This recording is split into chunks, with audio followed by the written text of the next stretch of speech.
I go into the mode. I get to mix it in that bitch. You see what I'm saying? After probably about 2 minutes of that, I get the club chokehold, you know, whatever. This must be security. That's what I'm thinking. And I'm a little nigga. So I'm literally floating off the ground like, nigga got me in the chokehold. I'm just holding his arm, making sure I don't die, you know? And I'm like, all right, this is the part where I get put out the club, but like, whatever. They brought me through like a swing door.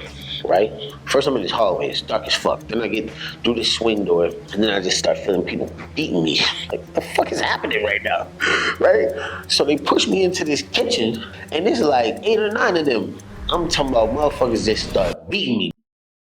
Everybody wants Straight Outta Compton to be like my favorite experience and my best experience. And truthfully, it was great. I mean, it was a lot of stars. It was a lot of scattered ass. You know what I mean? And it was my moment for sure. But Kong Skull Island, it very well might be my favorite. It was just a dope ass experience. When I did Straight Outta Compton, they gave me like 20 tickets to like, you know, give the friends and family. But the truth is, I can't afford to fly all them people out. Well, I gave them to immediate family, friends, people who I knew could come with their own money. The rest of them went to people who I felt like could give me some sort of opportunity because I felt like that was the best business move that I could make. Other producers, other directors. One of the tickets went to a guy named Jordan Vogt Roberts. He only had one movie before Kong, which was called Kings of Summer. It won at Sundance. He had all the buzz. I give this ticket to Jordan because I figure this is gonna be the best audition of my life anyway. So anybody who's gonna give me an opportunity is gonna show up. As soon as the movie's over, I see him at the after party and he walks up to me and he's like, "You ready to go to Skull Island?" And I'm like, hell yeah. We talking about Sam Jackson, John Goodman, John C. Reilly, Brie Larson,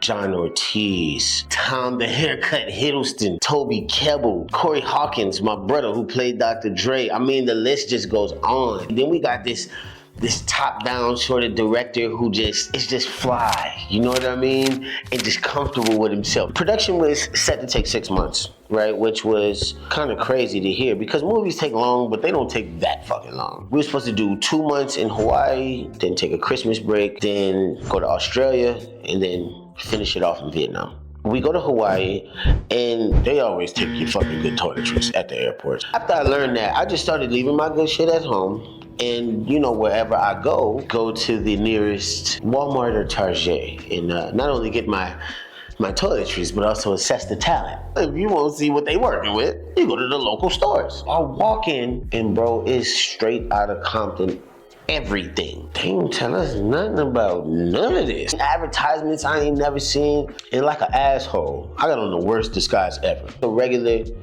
hat with sunglasses, but like, trying not to look like Eazy-E. Like, the dumbest shit I could ever think of. Put a pin in this moment though, because it's gonna be important later.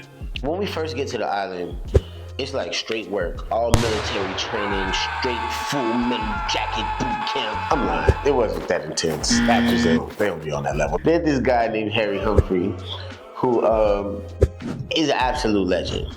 Like, he done killed up some motherfuckers. He done been to like different wars and got a bunch of confirmed kills. This motherfucker done killed everybody. He's now like a consultant. After killing all these people, can use his powers for good and make us look like ministers of war and death, but not actually. We also had a couple other guys who were experts on weapons and brought in like 50 cals and all of this shit. So we're getting to shoot all kind of cool guns or whatever, right? And Sam Jackson is like, y'all know this motherfucker from New Orleans, right? He don't need no help shooting no guns. I don't know why y'all even putting a gun in his hand. This is part of the problem. I was like, this shit's funny. We go from 17, 18, 19-hour days filming to doing shit on the weekends. I remember this one time they tried to get me to go surfing at like 4:30 in the morning because apparently that's like prime surf hours. But for me, I'm like, this don't feel like fun. So everybody takes off, you know, surfboard in hand. Niggas don't skate.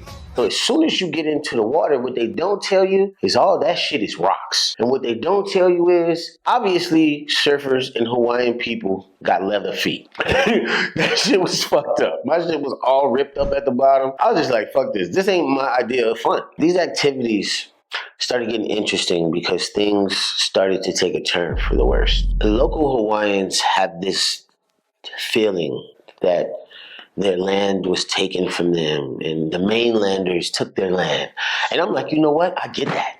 I'm black. I definitely understand. Like, so if anybody gets it, believe me, it's us. We understand. So I'm thinking like we all in the same boat. No, that's not how they feel at all. The Teamsters, they was on some shit like none of y'all can bring y'all own trailers, none of that. You gotta rent trailers from us. You gotta let us do the jobs. You gotta let us work. And we like, like who else are we gonna use? And the vibes was weird. But we was like, fuck it, we'll take a weekend off and just chill around the hotel. There's this guy like going off in the front. Like, I don't give a fuck who's here, bro. I'm the king of Hawaii and all this shit. And like, we just looking like, you know what? Gotta choose your battles and we don't want no smoke. Especially not with the king of Hawaii.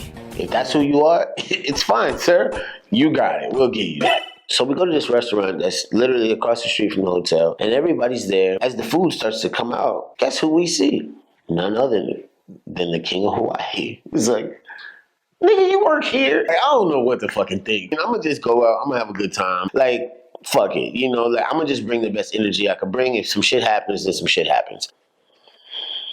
But some shit happens. So I go to this place called M. We get a section and shit. It's lit. Going back to that moment that I told you to put a pin in before about how Compton was like at its height. I had a lot more fame than the rest of the people that I was with. It wasn't like we was at the fucking club with Samuel L. Jackson. Everybody's like, Easy E, Easy E, Easy E, and it's getting crazy to the point where the girls who we did come with and my other castmates, it was like starting to get a little obnoxious. So I was like, all right, I'm gonna leave out the section. I'm gonna start a little line over here. We're gonna take pictures. Like, it's gonna be cool. I take about 7 or 8 pictures, and then I put my arms around these 2 girls, and somebody goes, you think you're Easy E? You think you're tough? I couldn't help it. I smiled a little bit, I wanted to bust out laughing, but it was like in the middle of a picture, so I didn't want to fuck the picture up, but I started smiling, and then boom, I get hit. And I'm like, you know me, I'm from the hood, so instantly I go into the mode. I get the mixing in that bitch. So, after probably about 2 minutes of that, I get the club chokehold, whatever. This must be security. That's what I'm thinking. And I'm a little nigga. So I'm literally floating off the ground like, nigga got me in the chokehold. I'm just holding this on, making sure I don't die. And I'm like, all right, this is the part where I get put out the club, but like, whatever. I was wrong. First, I'm in this hallway. It's dark as fuck. They brought me through like a swing door. And then I just start feeling people beating me. Like, what the fuck is happening right now? So they push me into this kitchen. And there's like 8 or 9 of them. I'm so fucked up in the head, like old Warpath stories. I'm mixing. I'm telling them, y'all better kill me back here. Long story short, they end up grabbing both of my arms, kicking my legs from up under me, stumping my head till I black out. All I remember is waking up and seeing red towel. What the fuck? Where am I? Like, they just left me there. So I get up, get myself together. At this point, my phone is gone. I gotta try to find my friends. They fucked up because they don't know where I'm at. Because at this point, I've been gone 20 minutes. They're like, where the fuck is Jason? I get back to the hotel. I call some other people's rooms and they're like, bro, where the fuck you at? I'm like, yo, I just got the fuck beat out of me. I was swollen in so many fucking places, bro. The entire island was with the shits. Like, I went to a doctor. They wouldn't see me. I tried to buy a knife, a taser. They wouldn't sell me none of that shit. You already can't buy guns and shit there. So I guess that's why people running around beating people up all the time, because you can't do that shit on the mainland. You definitely gonna get spun on. They were basically extortion artists. These people who ran this club, M, they were infamous for doing this. They ended up going to jail for this shit years later. You can look this shit up. It's real. But like, I actually have this tattoo on the back of my leg. I don't know if we can get a close up on it. It's a knocked out pineapple. And the ski mask, right? And I also got this little Samoan voodoo doll because I feel like that shit, it changed my life just as a person, because I couldn't imagine how somebody could be so angry and jealous and all of that shit just because it's like, I actually don't think I'm Easy E. I think I'm Jason Mitchell, but beating the shit out of me like that was kind of uncalled for. Shit was crazy. Hawaiians, like, y'all need Jesus. Long story short, fuck that place. I hope you love this episode of Hollywood BS. And I hope you are going to come back and see us once again. And I'm sure it's going to be here somewhere The guys are gonna hook it up and make sure you can like, subscribe, all of that good shit. They're gonna have another video that's gonna be somewhere around these areas.